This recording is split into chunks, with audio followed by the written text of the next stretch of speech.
Picture this. It's early February 2026, and a shockwave absolutely rips through the global tech market. But, this wasn't your usual recession scare or an interest rate hike. Nope. This was something completely new. A tremor that started deep inside the world of AI and just spread out, shaking the entire industry. Okay, let's dive into what happened. $285 billion. I mean, just let that number sink in for a second. That's the amount of value that just poof, vanished from tech and software stocks in one single trading session. It was this sudden, brutal sell-off that had investors and analysts just scrambling, and it didn't take long for the event to get a nickname. It was SaaSpocalypse. And right here, this is the real story. The panic wasn't just about the money. It was about this huge psychological shift. It was the first time the market really looked at AI and didn't just see a cool tool to make things more efficient. Instead, they saw a direct competitor, a disruptive force that could actually replace entire companies. So, the big question is, how did a single announcement bring the entire global tech market to its knees? Let's break down what happened on the day that everyone started calling the SaaSpocalypse. The fallout was definitely global, but man, India felt it hard. The country's Nifty IT index took a nosedive, plunging over 7%. Now, to put that in perspective, that was its worst single-day drop since the big crash back in March of 2020. You could feel the fear in the air, and it was all pointing to one very unexpected place. So who was the culprit behind all this chaos? Well, the thing that triggered this massive sell-off wasn't some bad economic report or a new government rule. It was a product launch from an AI company that honestly most people saw as just another player in an already crowded field. So let's meet Anthropic. This is a company founded by people who used to work at OpenAI, and it has some serious backing from giants like Amazon and Google. Their whole thing was building safe and reliable AI. So yeah, their credibility was top-notch, but literally no one saw them becoming the epicenter of a market earthquake. Anthropic's main AI is named Claude, and it had been evolving at just a dizzying speed.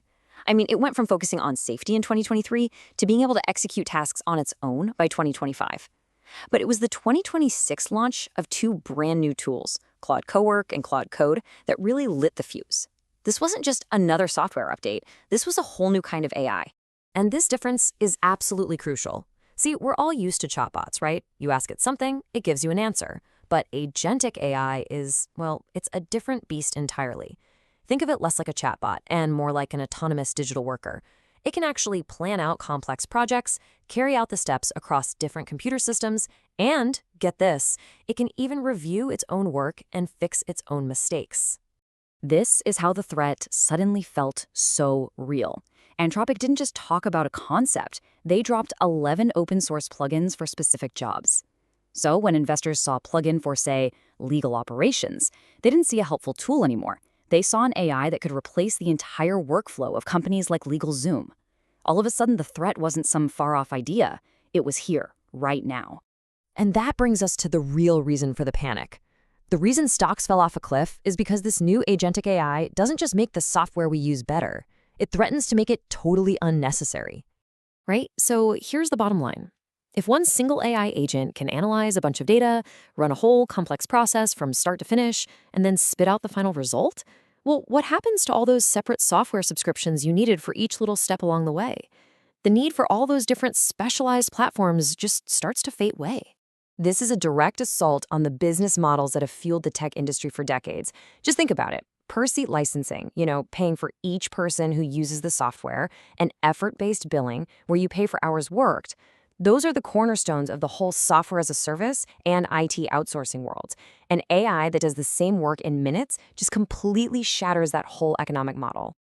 Okay, now let's look at the actual financial carnage. This wasn't just a small dip.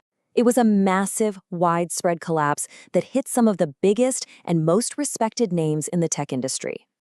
The reaction on Wall Street was, to put it mildly, fast and furious. LegalZoom got hammered, dropping 20% on the fear of AI-driven legal work. Adobe fell more than 7% as the idea of AI creating content from scratch became real.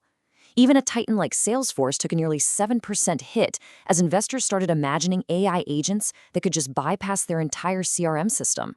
And like we saw a minute ago, the big Indian IT services firms got hit incredibly hard. Companies like Infosys and TCS saw these massive drops. So why them specifically? Well, Because their whole business is built on headcount. Their revenue is tied to the number of people working on routine tasks, which are the exact things that Agentic AI is designed to do automatically. So, after the dust finally settled, the one huge question was left hanging in the air. Is this the end of the road for the software and IT services industry as we know it, or is this a massive wake-up call to reinvent themselves? A lot of analysts are now starting to argue that the crash was really just a shock to everyone's confidence, an overreaction to the potential of AI, not necessarily what it could do tomorrow. The fear was definitely real, but was it, a little over the top compared to the actual immediate threat?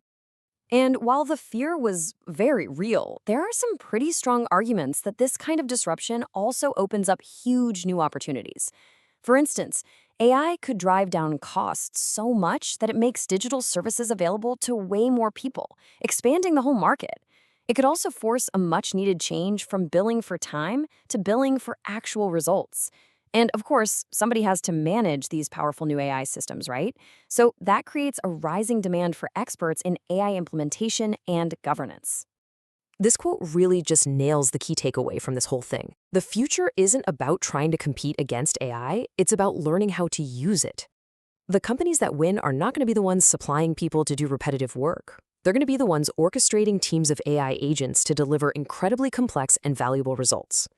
And that really leaves us with one last big thought. The Anthropic Shock was a wake-up call for the entire tech world. It completely redrew the line between what's a tool and what's a replacement. So the question we all need to start asking ourselves is this.